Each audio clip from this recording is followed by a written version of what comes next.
მოგესალმებით ეთერშია დასოტევის საინფორმაციო გამოშვება დღის მთავარ სიახლეებს მარიამ ელიავა გაგაცნობთ. საქართველოს მეხუთე პრეზიდენტი სალომე ზურაბიშვილი სოციალურ ქსელში ახალი არჩევნების გეგმას აქვეყნებს. სალომე ზურაბიშვილმა საკუთარ გვერდზე პოსტი განათავსა წარწერით. გეგმა: ახალი არჩევნები, რომლის შინაარსით შემდეგნაირად გამოიყურება. არჩევნების პირობების დაწესება, საარჩევნო კომისიებისა და დამკვირვებლების ჯარის მომზადება, საერთაშორისო პარტნიორების მონაწილეობით ახალი არჩევნების გაყალბებისგან დაცვა, პოლიტიკურ ძალებს შორის კოორდინაცია ახალი არჩევნებისთვის, ერთიანი საარჩევნო პროგრამა, ქართული ქარტია და მისი პრიორიტეტები, პოლიტპატიმრების გათავისუფლება, რუსული კანონების უქმება სამართლიანი სასამართლოს აღდგენა. წერს სალომე ზურაბიშვილი. გვარამია და რასა ერთად რა რესურსის მატარებლები არიან კარგად მოგეხსენებათ, მათ არავითარი რესურსი არ აქვთ. ასე შეაფასა პრემიერ-მინისტრმა ირაკლი ყობახიძემ ნიკა გვარამიას განცხადება ევროპარლამენტარ რასა იუკნევიჩიენესთან შეხვედრის შემდეგ, სადაც ის აღნიშნავდა, რომ მუშაობა უნდა გაგრძელდეს ყველგან და უნდა გადავიდნენ პოლიტიკურ შეტევაზე. როგორც პრემიერმა აღნიშნა, მსგავს განცხადებებს ვისმენთ მრავალი წელია. გვარამია და რასა ერთად რა რესურსის მატარებლები არიან კარგად მოგეხსენებათ, მათ არავითარი რესურსი არ აქვთ. ეს არის ცარიელი განცხადებები, ასეთ განცხადებებს ვისმენთ მრავალი წელია. ფაქტია, ქვეყანა განაგრძობს წინსვლას და განვითარებას როგორც ეკონომიკური, ისე დემოკრატიული პოლიტიკური თვალსაზრისით, აღნიშნა ყობახიძემ. ნიკა გვარამიას განცხადებით, ხალხი ქუჩებში არის ცვლილებების აუცილებელი, მაგრამ არასაკმარისი წინაპირობა. მუშაობა უნდა გაგრძელდეს ყველგან, ქუჩებში, რეგიონებში, დედაქალაქებში, რათა შენარჩუნდეს არაღიარების ხაზი. ეს აუცილებელი და გადამწყვეტია, აცხადებს გვარამია.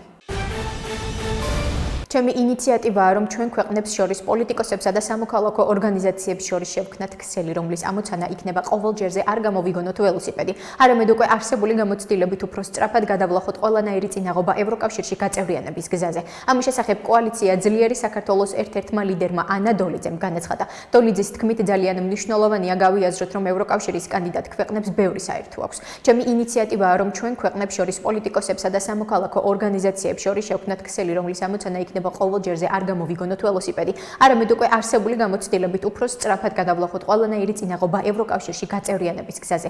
დღეს მე ამ ქსელის ფარგლებში ვესაუბრე კრისტინა ატოვსკას, ჟურნალისტს ჩრდილოეთ მაკედონიიდან, განაცხადა ანა დოლიძემ.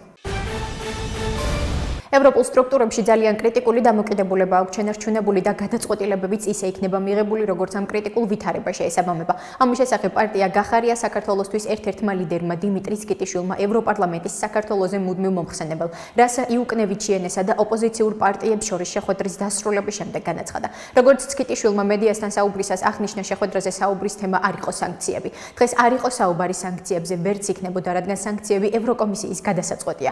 ის ქმედებები, რომელიც შეიძლება სანქციების კუთხით ვერ განხორციელდეს, დიდი ალბათობით განხორციელდება ნაციონალურ დონეზე ევროპული ქვეყნების მიერ. ქართული ოცნების არაღიარება და იზოლაცია გაგრძელდება. ჩვენ შეიძლება ვიმსჯელოთ იმაზე, რომ ქართული ოცნების გადაწყვეტილებებმა შესაძლოა გამოიწვიოს ვითარების გაუარესება და იმ ბენეფიტების დაკარგვა, რომელიც საქართველოს ევროკავშირთან ურთიერთობაში აქვს მიღებული, განაცხადა სკიტიშვილმა.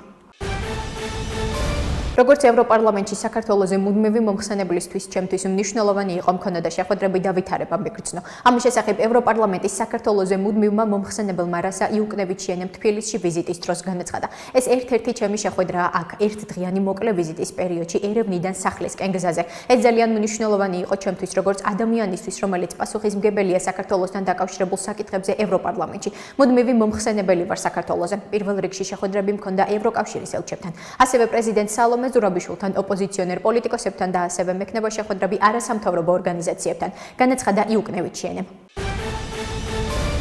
ფაშისტური გერმანიის პროპაგანდის შესაჩერებლად ამერიკის შეერთებულ შტატებში მიღებული კანონის დღეს ინიცირება საქართველოში თავისთავად მეტყველებს სრულ არაადეკვატურობაზე და სულ სხვა მიზნებზე, ვიდრე გამჭვირვალობა და ჩვენ მიმართ მტრული ქვეყნის პროპაგანდის შეჩერება. ამის შესახებ ძლიერი საქართველოს ერთ-ერთმა ლიდერმა ბადრი ჯაფარიძემ ჟურნალისტებს განუცხადა, რითაც ქართული ოცნების მიერ ამერიკელი ფარას თარგმანის დაინიცირებას გამოეხმაურა.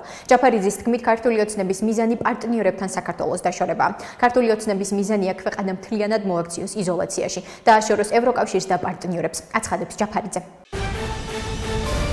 მედია არის პოლარიზაციის მთავარი წყარო და ეს აღიარებული პრობლემაა, რომელიც დაფიქსირებულია EUTO ODIHR-ის დასკვნებშიც. ამას სჭირდება რეგულირება. ოპოზიციასთან დაკავშირებული მედია საშუალებები და თვითონ ოპოზიცია უპირისპირდება ამას, რადგან მათ აწყობთ სიცრუისა და ტყუილის ტირაჟირება.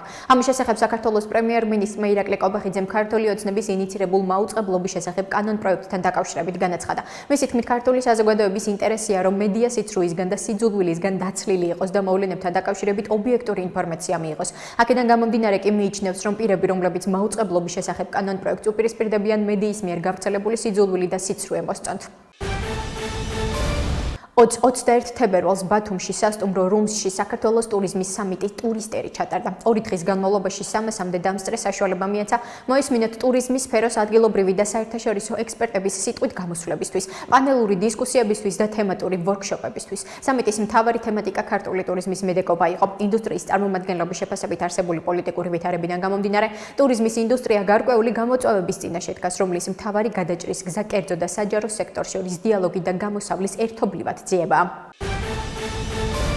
აფხაზეთის ავტონომიური რესპუბლიკის მთავრობის თავმჯდომარე ლევან გალობლიშვილმა ზუგდიდში სახელმწიფო რწმუნებულის ადმინისტრაციაში აფხაზეთის მთავრობაში შექმნილ სამუშაო ჯგუფის წევრებთან და ადგილობრივი ხელისუფლების წარმომადგენლებთან ერთად დევნილთა განსახლების ადგილებში დიდ თოვლობის შედეგად გამოწვეული ვითარება შეაჯამა. აფხაზეთის ავტონომიური რესპუბლიკის მთავრობის ინფორმაციით შეხვედრას სამეგრელო ზემო სვანეთის სახელმწიფო რწმუნებული დავით ვერავა, ზუგდიდის დელეგატი საქართველოს პარლამენტში დავით კოდუა, მარტვილის აბაშის, წალინჯიხისა და ჩხოროწყუს დელეგატი საქართველოს პარლამენტში ილია ინჯია და მუნიციპალიტეტების ხელმძღვანელი პირები ესწრებოდნენ. მათივე ცნობით ცენტრალურ უწყებებთან აქტიური კოორდინაციის საფუძველზე დაიგეგმა დროებით დევნილი მოსახლეობის დასახმარებლად ერთობლივად განსახორციელებელი ღონისძიებები.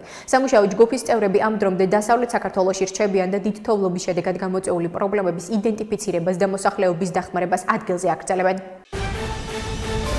საქართველოს წითელი ჯვრის საზოგადოების ინფორმაციით ოზურგეთში, ჩოხატაურში, აჭარისა და იმერეთის სოფლებში სრულად მობილიზებულია საველე სამუშაოებში გადამზადებული მოხალისეები და მათთან ერთად ორგანიზაციის თანამშრომლები. მათივე ინფორმაციით ამოქმედებულია საქართველოს წითელი ჯვრის ცხელი ხაზი 032 251 105. საქართველოს წითელი ჯვარი აქტიურად მუშაობს პარტნიორებთან, ასევე დონაციაში ჩართულ კომპანიებთან, რათა ერთობლივად და ეფექტურად მოვახდინოთ სტიქიით გამოწვეულ საჭიროებებზე დროული რეაგირება. საქართველოს წითელი ჯვრის საზოგადოება თავისი ჰუმანიტარული მისიის ფარგლებში თანამშრომლობისკენ მოუწოდებს ბიზნეს სექტორის წარმომადგენლებს თითოეულ მოქალაქეს ჩაერთოს დონაციაში, რათა დიდ თოვლობის შედეგად დაზარალებულ ოჯახებს, მოხუცებსა და ბავშვებს ერთობლივად გავუწოდოთ დახმარების ხელი.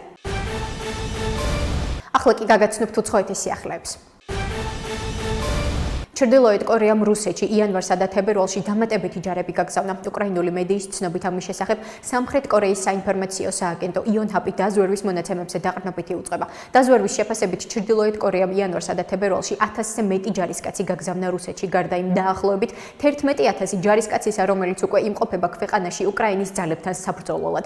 გარდა ამისა, დაზვერვის სამსახურის წარმომადგენლის განცხადებით ჩრდილოეთ კორეა რუსეთში დამატებითი ჯარების გაგზავნისთვის ემზადება. გაერთიანებული სამეფოს პრემიერ-მინისტრი კირ სტარმერი ამერიკის შეერთებული შტატების პრეზიდენტ დონალდ ტრამპთან მოლაპარაკებებისთვის ვაშინგტონში ჩავიდა. ინფორმაციას Fox News-ი ავრცელებს. გამოცემის ცნობით ბრიტანეთის ელჩის რეზიდენციაში საუბრისას მან ხაზი გაუსვა აშშ გაერთიანებული სამეფოს პარტნიორობის მნიშვნელობას. ჩვენ გვინდა ვიმუშაოთ თქვენთან, გვინდა მოგესალმოთ ბრიტანეთში. ჩვენ გვინდა ახალი პარტნიორობა, რადგან ჩვენი ისტორია გვიჩვენებს, რომ როდესაც ერთად ვმუშაობთ, დიდებული საქმეები ხდება, აღნიშნა სტარმერმა. მანამდე კი ჟურნალისტებთან საუბრისას პრემიერმა განაცხადა, რომ გაერთიანებული სამეფო უკრაინის საკითხზე ამერიკის შეერთებული შტატების პრეზიდენტ დონალდ ტრამპთან შეთანხმებულად მუშაობს. შეკითხვაზე, ენდობა თუ არა პრეზიდენტ ტრამპს იმ ფონზე, რაც ბოლო კვირებში მოხდა ბრიტანეთის პრემიერ-მინისტრმა უპასუხა დიახ. დონალდ ტრამპმა კომპანია Chevron's ვენესუელაში ნავთობის მოპოვების ლიცენზია გააუქმა. ამის შესახებ ინფორმაცია სააგენტო Reuters-ი ავრცელებს. დონალდ ტრამპის განცხადებით 2022 წელს ამერიკის შეერთებული შტატების ყოფილ პრეზიდენტ ჯო ბაიდენის ადმინისტრაციის მიერ ვენესუელასთან ნავთობის მოპოვების შესახებ მიღწეული შეთანხმების პირობები მადუროს რეჟიმის მიერ არ შესრულებულა. ჩვენ ვაუქმებთ დათმობებს, რომლებიც კორუმპირებულმა ჯო ბაიდენმა ნიკოლას მადუროს 2022 წლის 26 ნოემბრის ნავთობის შეთანხმების ფარგლებში მისცა და უკავშირდებოდა ვენესუელაში არჩევნო პირობებს, რომლებიც მადუროს რეჟიმის მიერ არ შესრულებულა.